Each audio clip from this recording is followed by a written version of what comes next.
Hey guys, what's up? Outcast Penguin here. If you can't already tell by the fact that this is the third video out of 5 talking about the Legend of Zelda series, I'm a huge fan of these games.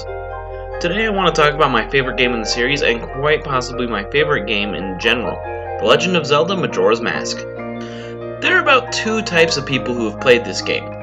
Those that have played it all the way through and thoroughly enjoyed it, and those that never made it past Woodfall, likely due to the 3-day cycle mechanic.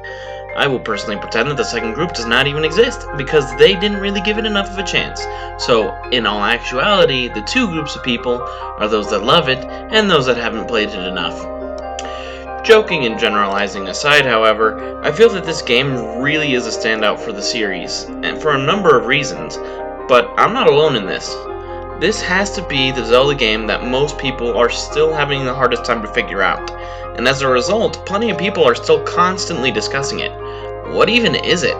It takes place in a vague alternate world, one that Link finds mostly by accident, that just kinda wants you to help people. The background of the world is vague, the villain is vague, the overarching theme is... Actually, the theme is clearer in this game than it's ever been. That said, this is still a theme that you have to seek for in order to find. Although I am a huge fan of these games and the stories that come with them, these Zelda games, they tend to fall into a trap that a lot of older title series fall into as well. The storytelling could use some work. That's not to say that the story is ever bad per se, with a few exceptions, but they aren't objectively good either. The focus is, and always will be, on the game as a game, rather than on the game as a story. I mean, think about it. I'm going to describe for you almost every single Zelda game in one sentence. A courageous young dude goes to find a magic sword, stop the evil, and save the princess and his home. The characters may add spice to this story, but it's not objectively good writing. I mean, I kind of also just described to you pretty much every single fantasy anything, period. Very specifically with The Legend of Zelda, however, these games lack themes. A theme is a moral to a story that is specific, one that pops up multiple times throughout the story, and one story can have multiple themes. Themes are generally a lot more specific than, say, good versus evil, and focus more on other things. The theme is basically what the writer wants you to know is important about this story, and what they want you thinking about once the story is complete. Zelda games share one common theme. With enough courage, you can overcome even the greatest of adversities. Majora's Mask, however, is very different. Its atmosphere, its mechanics, everything in this game points towards some very important themes, and that is the topic of today's discussion. I think what makes this game unique to most people who play it is the dark atmosphere that hangs about it. People have often taken a look at this and come to the conclusion that the game centers around hopelessness. Eventually, that moon will fall and everyone will die. The characters in this game are rarely just happy-go-lucky people. They all have some form of issue, one that they openly discuss with you, the player. Think about the NPCs in other Zelda games. Most of them serve the same purpose, just to make the world feel more real, or rather more lived in. However, Majora's Mask characters feel far more realistic for a number of reasons, mainly related to the mechanics of the game. Each character, at least within Clocktown, is unique, has multiple different dialogue options, and has a character of their own. In Ocarina of Time's Castletown, most of the characters are really only there to be there. You can talk to most of them, but they don't really serve any purpose other than to make the town feel like it has people in it. In Majora's Mask, however, the characters all have their own agendas, their own things that they are doing. Each one is a fully fleshed out character with personality, motivations, and even schedules. There are a few exceptions to this, but they are rare. This really draws you into their lives. Suddenly, they feel less like unimportant NPCs and more like people, or at least important characters. These characters mostly have problems that they deal with, whether it be a single line of dialogue about the approaching moon, or fully fleshed out side quests about the difficulties of maintaining a farm after your parents have passed away, while simultaneously trying to raise your little sister, who is somewhat crazy. The fact that each of these characters has their own issues, heavy, severe issues I might add, makes most people think about the dark nature of this game, but I don't think that this game is going for that at all. Instead, this game is about hope. As Link plays a part in these people's lives, their problems melt away, and they are grateful. It's important to distinguish the difference in these side quests as opposed to others in the series. Most of the side quests in these games are just fetch quests, which lead you to earning an item because that's what video games do. For example, think about the Big Oron Sword quest in Ocarina of Time. You go from place to place, delivering one thing and getting another, and then eventually you receive the end item, the Big Oron Sword. Each of the items that you get is given to you either A, so you can help the person giving it to you out, B, because the person is giving it to you and they just happen to have it on them, and since you're giving them something, it's probably a fair trade, right? Or C, because it was part of an agreement that you made. Once the item is given to you, they describe its purpose shortly and you go on your merry way. Majora's Mask does things a little bit differently. In this game, the main reason for most of the side quests is that you get to help someone out. And when you do so, they will give you a mask or sometimes an item and let you know exactly how it was you've made a difference in their lives because of this. Often they don't even ask you for help first. You just do it because someone was in need and that's what a good person does. Think about the Gorman Troop Leader quest. A drunk man is sitting in a bar pounding a table with his hand. Talking to him gives you no clear indication that he needs or even wants help. Instead, you help Azora by playing instruments that you've collected throughout the game as part of a sound test, and you end up being heckled by the guy. By the end of the sound test, you've played a song that reminds the Gorman Troop Leader who was heckling you of days gone past. He then apologizes for making fun of you and gives you a mask that ultimately serves very little purpose in the game at all. It only really serves two potential purposes. One is to make completing a side quest easier, one that you've already completed I might add, and the other is to give away at the end of the game. So why did he give you this mask at all? Simply because he was grateful to you. You helped him overcome the depressive feelings that he was having, so he could feel hopeful again. Of course, it's one thing that you want to help others, but this game holds a secret character that you help along the course of this game. One who harbors depressive feelings the entire game long. One who no one has ever stopped to consider. Link. Many people have tried to determine exactly what it is that this game is trying to convey. Termina is very different from Hyrule in a lot of ways. The areas do an oddly good job of presenting the stages of grief in the Kibler-Ross grief theory. I know that the game creators have gone on record to say that this game was not written to follow the model, and yet it's undeniable that many of the characters in this game follow the model, and that each of the areas in this game has one central task to help a character who is stuck in one of the steps of this model. MatPat from Game Theory even theorized that Link was dead, based on the fact that the grief theory outlines the feelings one has after losing a loved one. Personally, I don't really agree with the Link is dead theory. This game is not an attempt at saying that all is hopeless, but that hope exists. Link is not dead in this game. No. Link is grieving, and this is a fact that is staring at us from the very first line of the game right down to the final cutscene. This game is about overcoming feelings of hopelessness, and that is also the course for the main character. The grief theory, as presented in this game, starts not in Clock Town, but with the very first screen after starting a new file. Link has completed the mission in Hyrule, and sets out to find an old friend. We know that this friend is Navi, who Link, for whatever reason, treasured, and who, for whatever reason, totally abandons him at the end of the previous game. We don't know the specifics as to why she did so, but it's theorized that she died after the events of Ocarina of Time. The theory states that when a fairy fulfills its purpose, it disappears. This would explain why Koroks have no fairies in Wind Waker, even though they're the Kokiri, why fairies disappear after healing you, and why Navi disappeared at the end of the game. Her purpose is complete. She flies away to keep Link from having to watch her die. But hey, that's just... Okay, I'm not doing that. Sorry. Copyright. Anyways, regardless of her status, dead or alive, Navi is gone by the start of Majora's Mask. Link goes looking for her, but if she is dead, he probably knows it deep down. He was raised in the Kokiri forest, where everyone but him had a companion fairy.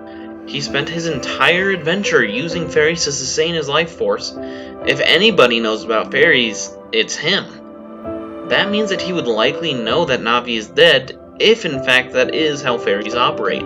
It's also possible that she didn't die at all, but having completed the quest that they set out to do, she simply leaves Link behind, leaving him to question if she even cares. Now that her duty to be with him is complete, she ditches him like some kind of burden, like the annoying, useless poopy head she is. If this is the case, Link probably thinks that she was never truly his friend to begin with. If either of those things is the case, then why is it that he's looking for her? The answer is simple. It's because he's in denial, the first stage of the Kibler-Ross grief theory. If we go based on the death theory, he never saw her disappear, so maybe she's still out there. Maybe her purpose was just to help him on his quest, but maybe it was to be his companion. If we go based on the abandonment theory, then she never said that she didn't care or that they weren't friends, so maybe she just had other fairy business or something. Maybe she was heading to the Deku Tree to pay her last respects. I don't know.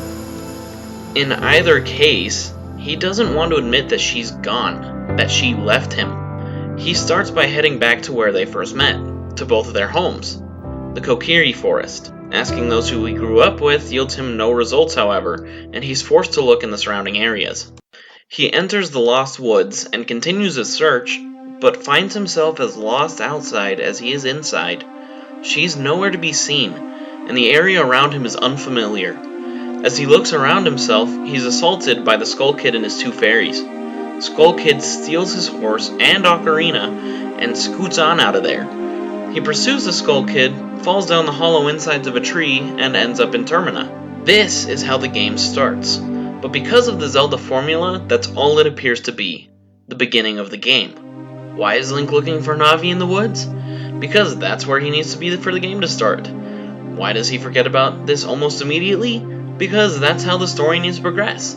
That's what this looks like to us. The Legend of Zelda series has conditioned us to see things this way. Whatever motivations Link may have for starting out his journey in most of these games, they get put on the back burner because of the need for a hero. In Wind Waker, the motivation is to get your sister back, but this gets put to the side because Ganondorf needs a Paladin, plain and simple. The issue with his sister eventually sorts itself out. Link's motivation in Twilight Princess is to save Ilia and the kids in the village. He completes this very early in the game and goes on to save Hyrule because that's what's expected of him. In Ocarina of Time, he's just listening to his paternal figure, who happens to be a tree, when the tree basically screws him over for the rest of his life by sending him to protect Zelda. It's just how these games go. Because this is the formula that we see in most games, we want to view things in Majora's Mask like this as well. After all, Link stops his searching for Navi right off the bat and becomes the hero of this new place, right? But everything in this game is actually very closely tied with how the game starts us off. You just have to know that in order to recognize it. Link is primarily a quiet, helpful person. His focus in this game shifts from his own needs to caring for the needs of others, even more so than he did in his last quest.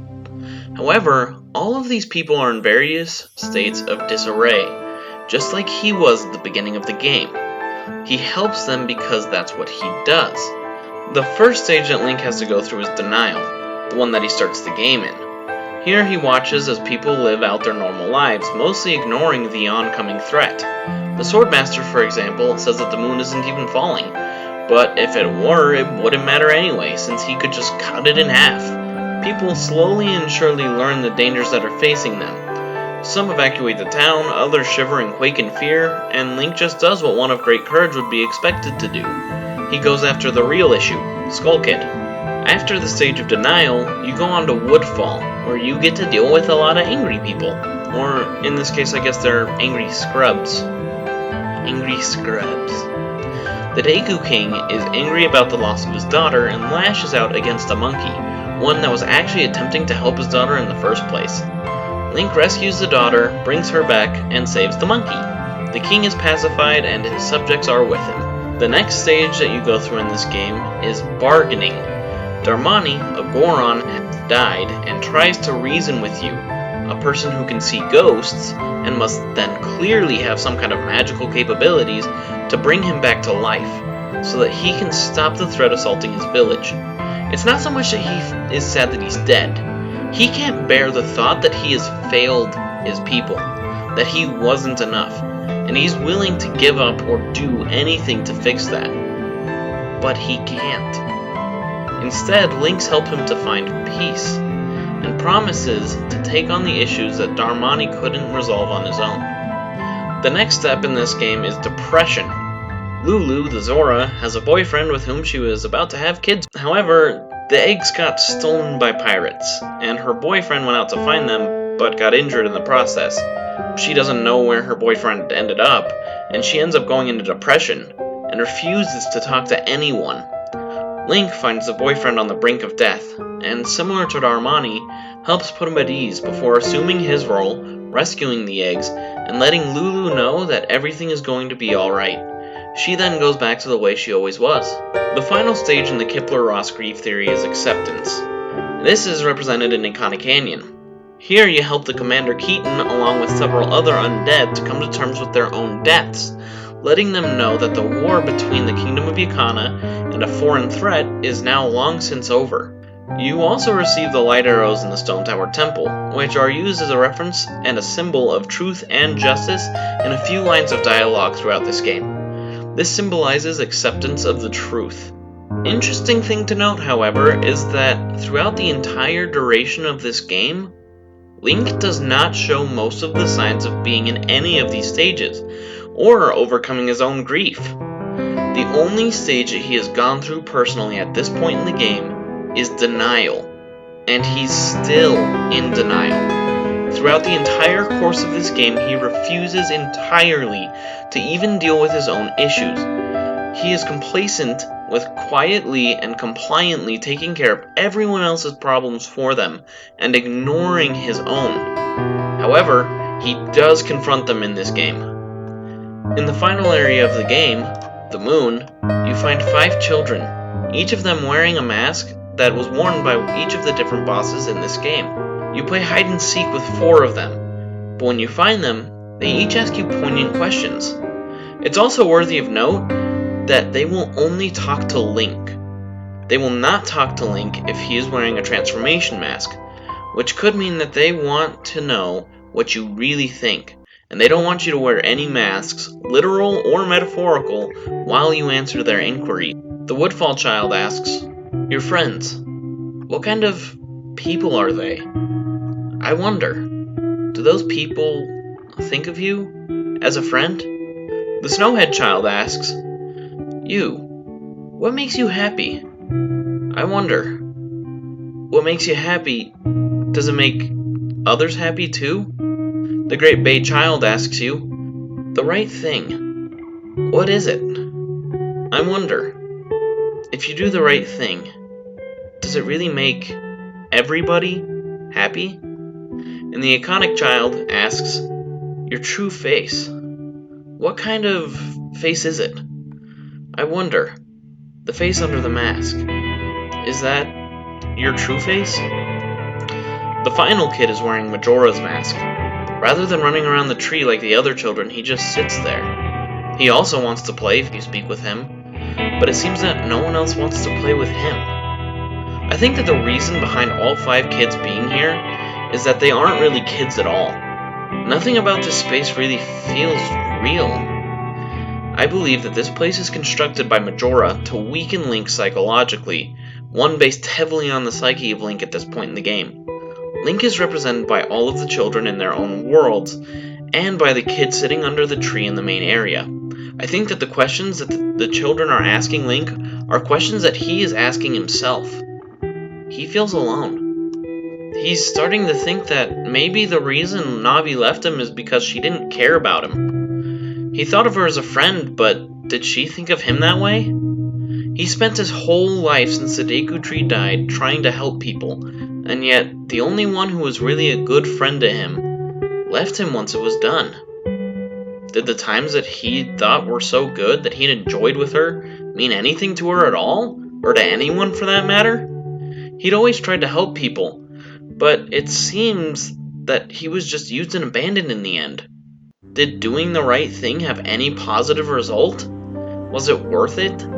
Did anyone think any higher of him for it? And finally, the question of the mask. What is Link's true face? The one behind the mask. This is asked to him while the only mask he's wearing is one of generosity. To get to this point, he has helped everyone in the game, and he's given away all of the rewards that they've given him. Is that because he's nice? Or is it yet another mask? Is he just trying to hide how hurt he is? Is he truly the kind of person that he acts like? Or is it just his way of hiding his true feelings from everyone? Is it his way of trying to get people to like him because he's felt like he's never had a friend who didn't leave him behind? Is he really a good person? Or is he a selfish one hiding behind a pleasant mask? The final child who wears Majora's mask doesn't ask you a soul-searching question like the rest. He makes a demand to play good guy and bad guy. Are you ready? You're the bad guy, and when you're bad, you just run. That's fine, right? Well, shall we play? Link feels angry that Navi left, that she ran, but he is coming to realize that he too is simply running. He's avoiding a painful experience by running away from his problems to help others with theirs. He hides his pain behind what he feels are noble acts, but never including anyone or allowing them to help him, just like Navi left without a word. If she was dying, he knew that she was dying. But rather than let Link know, rather than explaining it to him and comforting him and staying with him to the end, she thinks it's kinder to just leave. However, he feels that she was being selfish. She didn't know how to tell him, how to make him understand, so instead, she just left the issue unresolved. He's angry at her. But by reviewing the course of the game, by learning from the children around the tree, and the people of Termina, he realizes his anger at her and his coping methods were just as selfish. Now, if you don't play the hide-and-seek portion of this game with the children, and if Link doesn't ask himself the poignant questions about his position, Majora's Mask is probably the hardest final boss fight in the entire series. But learning from his journey in the end, and internalizing it makes it the easiest. Link is easily able to defeat Majora's Mask in a matter of seconds, and he brings peace not only to Termina, but to himself. Outside the city, the Skull Kid, a character who also thought he had lost those dear to him, talks with the giants, and is surprised to find that they still think of him as a friend. But even though they thought of him as a friend, they still have to go. They head back to where they are needed, leaving the Skull Kid with Link, the fairies, and the Happy Mask Salesman. The Skull Kid comments, I thought that they didn't want to be friends with me, but they hadn't forgot about me. Friends are a nice thing to have. Could you be my friend too? The Happy Mask Salesman interrupts, however, and tells you that because he's in the midst of his travels, he must bid farewell, and reminds Link that he should probably be returning home as well. He summarizes the theme of this title in a few phrases. Whenever there is a meeting, a parting is sure to follow. However, that parting need not last forever. Whether a parting be forever or merely for a short time, that is up to you. But my, you sure have managed to make quite a number of people happy. The masks you have are filled with happiness. This is a truly good happiness. And then he walks off and disappears, as though he were never there to begin with. Tattle, Navi's replacement in this game, says, well, both of us have gotten what we were after. So, this is where you and I part ways, isn't it? You know, it was kind of fun. She tells him to move along, but while he rides away on Epona, she cries out, Link! He doesn't slow down or turn around, but she says quietly to herself, thank you.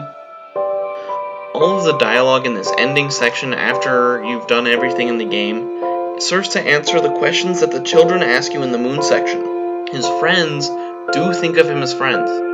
The adventures that he had with Tattle made her happy, she thought they were fun, and it wouldn't be a stretch to say that Navi felt the same way. Doing the right thing does make people happy, and the way that Link presents himself is his true self. His motivations are his own, but no matter why he does what he does, He is a kind and helpful person, and those that are around him recognize it. As for the parting with Navi, it's possible that she died, or that she just saw him as a major chore. But either way, that isn't the end of their story. Whenever there is a meeting, a parting is sure to follow. However, that parting need not last forever. Death may separate you from the ones that you know and love, or maybe something else does. But you don't need to let yourself remain that way. Whether or not you make things right with them or with yourself, whether you deny that they existed in the first place or make them a part of your life again, is up to you. The credits then play to the scenes of all the people that Link has helped throughout this game, and Link returns to Hyrule, back to the forest that he began his quest in. But he's no longer lost, and he is no longer searching. He rides back full of determination, looking only forward, and the camera turns to reveal a carving on a stump. The carving was made by Link, and it's of the people who he met. It's to remind himself of his journey if he ever lost his way again. Ultimately, this game has some heavy themes about loss, but even more so about recovery. It's about making things right. It's about friendship, parting, and reunion. The beginning of this game is not just an excuse to start the game, it's the introduction of the main theme. Losing someone, no matter how you lose them, is hard. But that doesn't mean it's a game over. You may feel like you've met with a terrible fate, but you can still achieve the dawn of a new day. You may feel like no one cares, but you never know how much good you do, or how much you mean to those around you. No one, not Link, not the Skull Kid, and not you, no one is alone. This is all represented very, very well in the beginning and in the end of the game, but recovery is shown all throughout. There are 3 songs in this game that stand out as overly important: the Song of Time, the Oath to Order, and the Song of Healing. The Song of Time stands out as a way to give you a second chance, a third chance, as many chances as you need. Its existence proclaims that it is not over until you give up. The Oath to Order implies that you can't do it on your own. You need support, and this is woven into the very essence of human existence. Everyone needs something to rely on.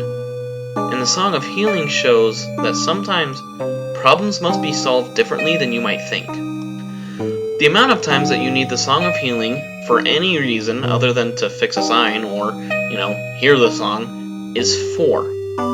Of these times, only 2 are used to heal physical ailments. In fact, one of the times that you use this song, it leads to the person that you're using it for dying. This song isn't meant to heal you physically, it's meant to put your heart at ease. It's meant to make things right, and that happens in a lot of different ways, ones that we might not expect. This song again summarizes the theme, that we can be whole after the traumas that we've endured. And that about wraps everything up for this week's episode. I hope you enjoyed it as much as I did.